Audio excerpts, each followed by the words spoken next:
معاشرے میں دونوں رنگ ملیں گے آپ کو۔ تھیلیسیمیا ایک بیماری ہے، اس میں بیمار کو خون چاہیے ہوتا ہے۔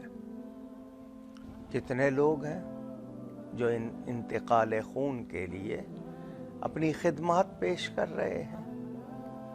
کتنے لوگ ہیں جو خاموشی سے راشن یعنی کھانے پینے کی چیزیں لوگوں کو پہنچا رہے ہیں کہ روزانہ کمائی کر کے کھانے والے، جن کو انگلش میں آپ ڈیلی ویجز والے کہتے ہیں، ان کی کمائی بند ہو گئی۔ کتنے دکاندار کمائی نہیں کر پا رہے، نہیں پہنچ رہے، نہیں کھول پا رہے، صرف کھانے پینے کی چیزیں ہیں، دوائیں ہیں، بیکریز ہیں، سبزیاں ہیں، پھل ہیں، گوشت ہیں، دودھ وغیرہ، ان چیزوں کی دکانیں کھلی ہیں، باقی نہیں کھلی۔ کتنے گھر سفید پوش ہیں، پیسے پاس نہیں ہوں گے، ان کو راشن پہنچایا جا رہا ہے۔ کوئی ایسا بھی ہوگا کہ معمولی سی چیز دے گا اور تصویر بنا کے آپ کی یعنی غیرت کی، آپ کی عزت نفس کی پامالی کرے گا، اس کو مجروح کرے گا۔ اور کچھ ہوں گے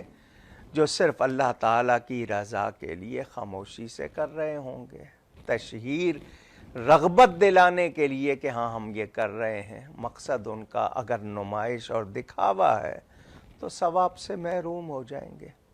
اور قرآن کی تعلیم ہے وَلَا تُبْطِلُوا صَدَقَاتِكُمْ بِالْمَنِّ وَالْأَذَىٰ، یہ جو نیکیاں کرتے ہو احسان جتا کر یا تکلیف پہنچا کر، ان کو باطل نہ کرو، ان کو خراب نہ کرو، ان کو ضائع نہ کرو۔ مگر میں نے کہا نا، معاشرے میں بہت اچھے بھی ہوتے ہیں، کم اچھے بھی ہوتے ہیں، بہت برے بھی ہوتے ہیں، کم برے بھی ہوتے ہیں۔